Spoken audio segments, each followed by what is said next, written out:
Et salut à tous, c'est Axel. Alors ces dernières semaines, vous avez pu voir de nombreuses fuites à propos du prochain iPhone, l'iPhone 7.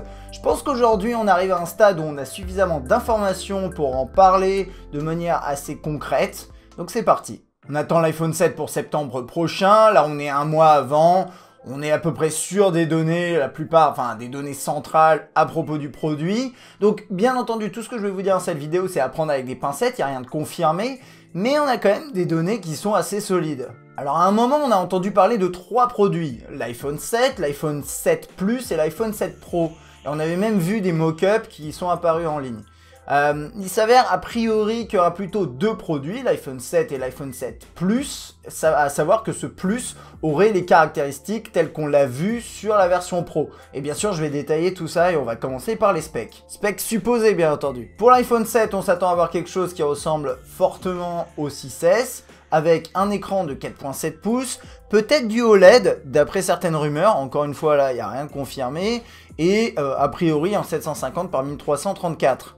On aurait la puce A10 au lieu de la A9 avec de meilleures performances, 12 mégapixels au niveau de l'appareil photo avec un capteur qui a priori serait un peu plus grand. On parle de 2 ou 3 Go de RAM selon les sources. Un truc intéressant, c'est qu'a priori la version 16 Go n'existera plus, ce qui a du sens par rapport au fait qu'on capture des vidéos qui sont de plus en plus lourdes. On devrait partir sur du potentiellement 32, 128, 256 ou 32, 64, 256. Ce qui a à retenir ici également, c'est qu'on devrait avoir une version 256 Go, ce qui devrait être vraiment pratique. Au niveau de la batterie, on a rarement des informations et c'est vrai que Apple ne communique pas sur la capacité de ses batteries.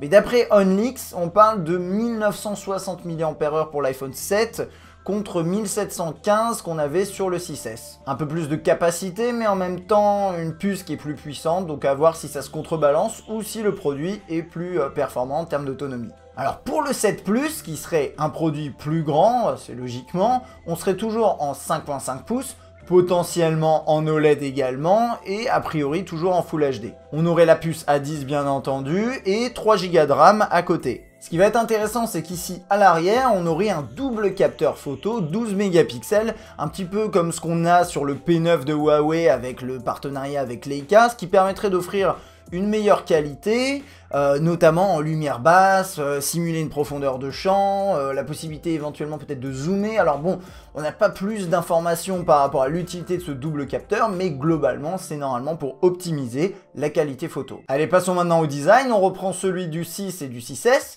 mais avec quelques ajustements. On parle notamment d'un capteur photo plus grand qui se ressent du coup au niveau du design à l'arrière.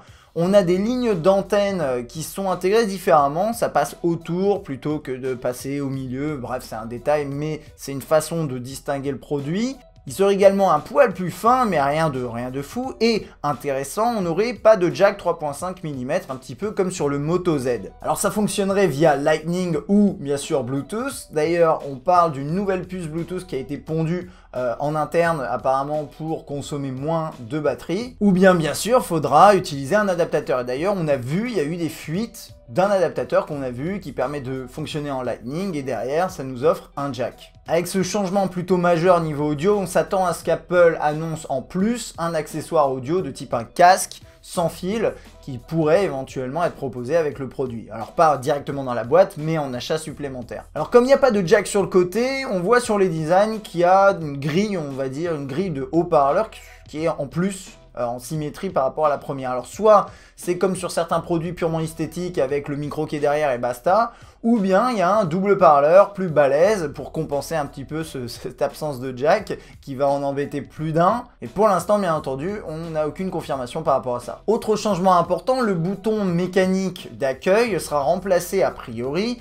par un bouton, on va dire tactile, capacitif, avec a priori Force Touch qui permettra de détecter les niveaux de pression, avec un retour haptique, une vibration qui vous permettra de confirmer que vous avez bien appuyé sur le bouton. Il y aura toujours Touch ID derrière bien sûr ce bouton, mais ce sera plus un bouton mécanique, il n'y aura plus de clic quand on appuie sur le bouton. Alors on peut imaginer des fonctionnalités qui découleront de ce changement de bouton, mais pour l'instant c'est un petit peu difficile de spéculer à ce sujet. Et autre point, on parle également d'une résistance à l'eau accrue, sans aller jusqu'à la certification IP, ce serait la possibilité, il y aurait un système intégré qui permettrait tout simplement d'éjecter l'eau quand elle rentre dans les différents orifices, dans les différents ports du produit, Pour l'instant, on n'en sait pas plus à ce propos. Ok, donc ça c'était pour les points de design qui sont relatifs à l'iPhone 7, mais bien sûr à l'iPhone 6 Plus également. Mais il y a des points qui sont uniques au 7 Plus. Comme je vous disais, le double appareil photo qui prend plutôt de la place à l'arrière, et également des connecteurs. Alors on voit des connecteurs sur les photos en fuite du 7 Plus qui permettraient, pourquoi pas, de brancher soit un dock,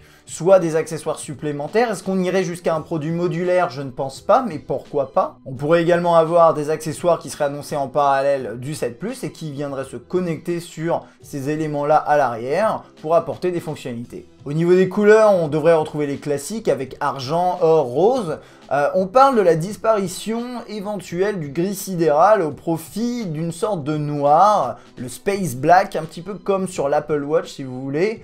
À ce stade, c'est un peu difficile. On a vu des produits, on a vu des éléments de produits, des composants noirs qui pourraient aller avec le Space Black. Mais il y a d'autres rumeurs qui disent également que le gris sidéral ne disparaîtrait pas. Donc pour l'instant, c'est un peu compliqué de s'avancer. On a vu également des visuels avec un produit bleu, mais apparemment, c'était plutôt le Space Black dans une version préliminaire. Donc là, je suis pas trop sûr. Peut-être qu'on pourrait avoir effectivement un iPhone 7 bleu, mais là il y a de gros doutes. Côté prix et dispo, alors on parle d'une annonce le 6 ou 7 septembre avec une possibilité de précommander autour du 9 et une disponibilité réelle commerciale le 16 septembre. Côté prix, il n'y a rien eu de confirmé, mais ça c'est classique. Il faudra tabler sur du 700 à 1000 euros en fonction bien sûr des éditions. Donc voilà, ça c'était mon petit résumé des fuites et des rumeurs un peu concrètes qu'on a à propos du prochain iPhone, iPhone 7 et 7 Plus. A priori, c'est les noms qu'ils devraient porter. Si vous avez vu d'autres informations tomber qui ont l'air solides entre-temps, n'hésitez pas à laisser un petit commentaire et à appuyer sur like si la vidéo vous a plu. Moi, je vous dis à très bientôt. Salut!